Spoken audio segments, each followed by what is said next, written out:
Apple Predicament. Thabit bin al-Numan was a pious young man, seeking knowledge, and devoted himself for it. But he was poor. One day he went out of his house with severe hunger, but he did not find anything to eat until the road ended, which led him to a large farm, and inside the farm was a garden full of apple trees. One apple dangling from the tree's branch, and he said to himself, "I have to eat it." Thabit extended his hand to an apple that was within reach. He ate half of it and then drank water from a river in the farm. Then he noticed his ignorance because of hunger and said to himself, "Woe unto me! How can I eat someone else's fruits without their permission? I make it binding upon myself not to leave this place until I find the owner of this garden and ask him to forgive me for having eaten one of his apples." He asked around until he found a house and knocked on the door, and the owner of the garden came out and asked what he wanted. Thabit bin Numan said, "I entered your garden that borders the river, and I took this apple and ate half of it. Then I remembered it does not belong to me, and so I ask you now to excuse me for having eaten it and to forgive me for my mistake." The man said, "By God, I will never forgive you. I will be your adversary on the day of judgment." The pious young man began to weep and begged him to forgive him and told him, "I am ready to work anything you demand, but please forgive me." He continued to beg the owner of the garden, but the owner of the garden became more persistent.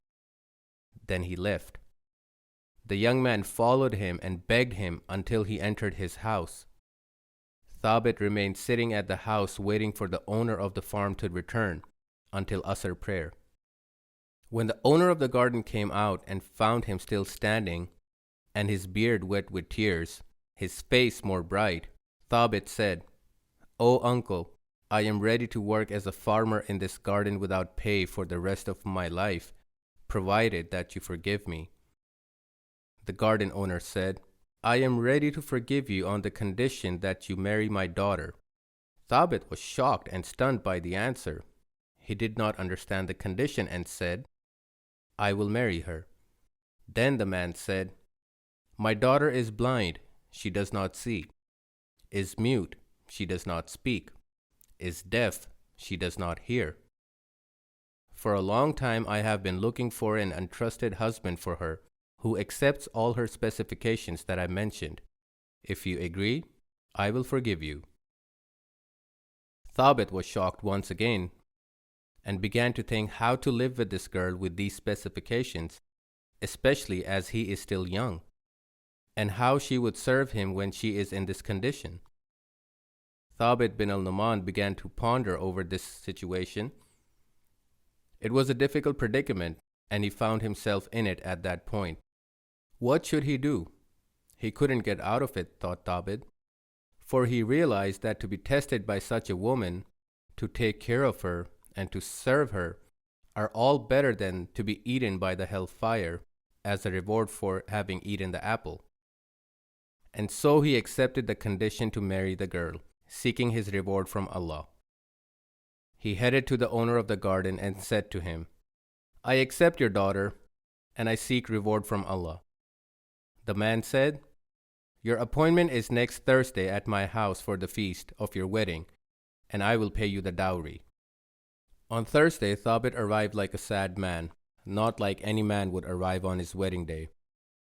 "How can I have sexual relations with a woman who neither speaks, nor sees, nor hears?" But he put his trust in God and said, "There is neither might nor power except Allah."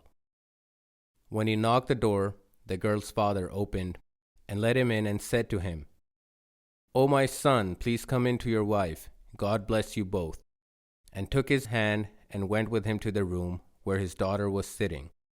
When he opened the door, a young woman stood up and said, "Peace, mercy, and blessings of God be upon you." Thabit stood still, contemplating in astonishment, as if in front of him a maiden of paradise had descended. He could not believe what he was seeing. He did not know what was happening and why her father had said that. The girl understood what was going on. She walked up to Thabit, shook his hand, kissed his hand, and said, "My father has spoken the truth. He said I was mute because I do not speak any forbidden word, and I have never spoken to any man who is not lawful to me. I am indeed deaf in the sense that I have never sat in a gathering in which there is backbiting or false and vain speech.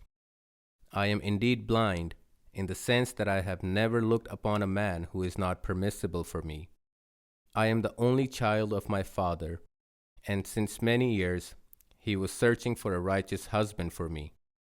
When you came to him and asked his permission for an apple and wept over it, my father said, 'A person who is afraid of eating an apple that he is not allowed to eat is one who will be afraid of God while dealing with my daughter, and that would be a great pleasure for me.' The daughter further said, 'I am very pleased that you will be my husband, and it is a pleasure for my father that you will be a part of our family.' In a year, the fruit of this marriage was the birth of a child who grew up to be known in Islam as Imam Abu Hanifa.